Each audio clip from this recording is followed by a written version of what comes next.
Praise the Lord. இன்றைய நாளில் ஆண்டவர் சொல்ல விரும்பும் வார்த்தை, அதிகாரமும் பயங்கரமும் அவரிடத்தில் இருக்கிறது, அவர் தமது உன்னதமான ஸ்தலங்களில் சமாதானத்தை உண்டாக்குகிறார். யோபு 25:2. அன்பான தேவனுடைய பிள்ளைகளே, நம்ம நிறைய விஷயங்களுக்கு பயந்துட்டு இருக்கிறோம்ல. யாரோ மனுஷங்க கிட்ட அதிகாரம் இருக்குது, அவங்களால நம்முடைய வேலைக்கு ஏதாவது பிரச்சனை வந்துடுமோ, இல்லை நம்முடைய ஆசீர்வாதத்தில் முன்னேற்றத்தில் ஏதாவது ஒரு தடைகள் வந்துடுமோன்னு சொல்லி மனுஷனுடைய அதிகாரத்தையும் அவர்களுடைய வல்லமையும் நினச்சி நம்ம பயன்பட்டுருக்கோம்ல. ஆனால் இன்றைய நாளில் ஆண்டவர் அதிகாரமும் பயங்கரமும் நிறைந்தவராயிருக்கிறார்.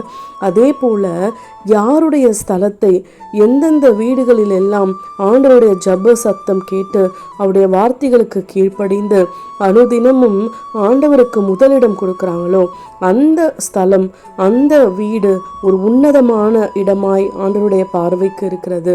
அப்படிப்பட்ட இடங்களில் ஆண்டவர் சமாதானத்தை உண்டாக்கவும் விரும்புகின்றார். எனவே இன்றைய நாளிலும் ஏன் நம்ம வீட்டில் அடிக்கடி சண்டைகள் வருது, பிரச்சனைகள் வருதுன்னு நாம் ஆண்டவருடைய பிள்ளைகளாகிய ஒவ்வொருவரும் நிதானித்து யோசித்து ஆண்டவருக்கு பிரியமான காரியங்களை செய்யும் பொழுது நம்முடைய ஸ்தலமும் சமாதானம் உள்ளவையாய் மாறும்.